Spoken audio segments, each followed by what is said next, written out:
Coopérer. Coopérer. Coopérer. Je pense tout de suite à Charpak.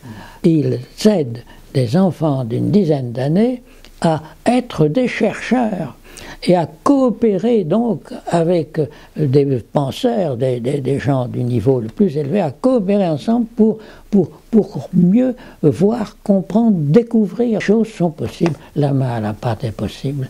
Coopérer, moi je trouve que c'est à la fois un exercice fabuleux, dans le texte c'est super difficile à mettre en place, parce que parfois j'ai pas envie de collaborer et ou de coopérer parce que je trouve que mes idées sont les meilleures et que j'ai pas envie d'avoir celles des autres, donc c'est un exercice de style et puis d'humilité qui est très intéressant, parce que c'est accepter que l'autre n'ait pas forcément les mêmes idées et qu'on peut prendre ses idées, on peut faire quelque chose d'encore meilleur en travaillant ensemble. C'est créer des synergies.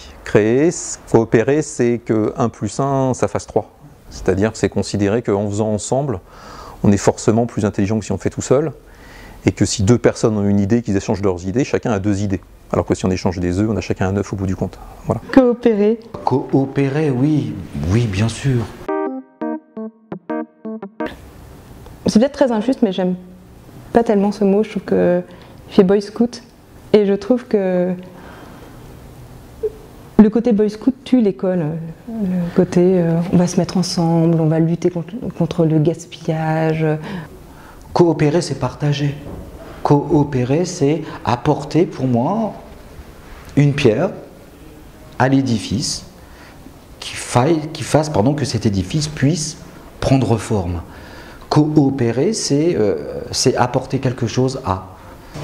Coopérer, c'est être plus fort à 2, normalement, c'est ça. Et puis après, on n'est pas toujours à même de savoir bien faire les choses à 2, mais c'est en coopérant, on s'efforce de bien faire et de voir ce qui ne va pas, et puis voilà, d'avancer. C'est traiter chaque personne humaine dans sa dignité, que cette personne ait quelques années ou qu'elle ait beaucoup plus d'annuité, de capacité. Là encore, on coopère, il faut être malin pour coopérer, il faut être malin pour proposer des coopérations. Et c'est ce que j'essaye d'apprendre à mes élèves, au lieu de rester figés sur leur savoir ou leur non-savoir, essayer de les mettre ensemble, ou leurs compétences, pour apprendre chacun des autres. C'est entre autres ce qu'on met en place avec les réseaux sociaux en classe, c'est ne pas se restreindre à un seul élève, élargir la collaboration, la coopération au niveau de la classe, et encore plus.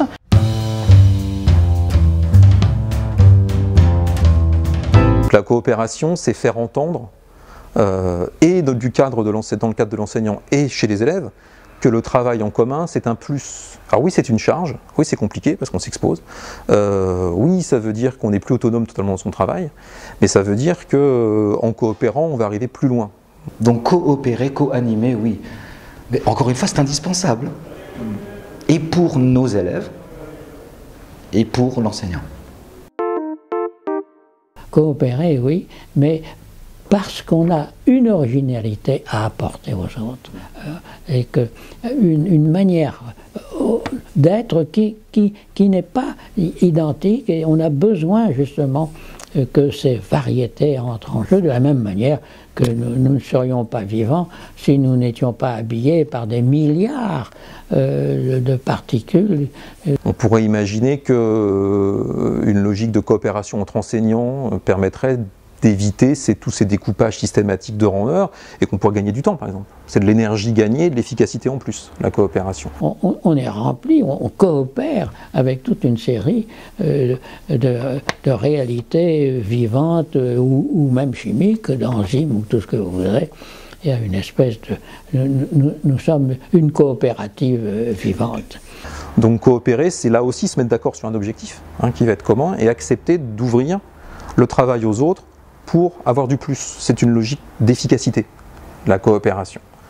Et cette démarche-là, effectivement, là aussi, mais elle implique néanmoins de se remettre en cause soi dans son autonomie de travail. Parce qu'on travaille au regard des autres, avec les autres et vers les autres. Oui, ce mot coopérative me fait penser à cette richesse qui a été vécue dès le 19e siècle, peut-être avant, en tout cas, dans lequel effectivement les gens ensemble s'ingénier à rendre la vie moins lourde, plus épanouie, plus enrichie par comment dirais-je, par des moyens de simplicité et de pauvreté, mais d'une pauvreté créatrice. Coopérer, oui, bien sûr.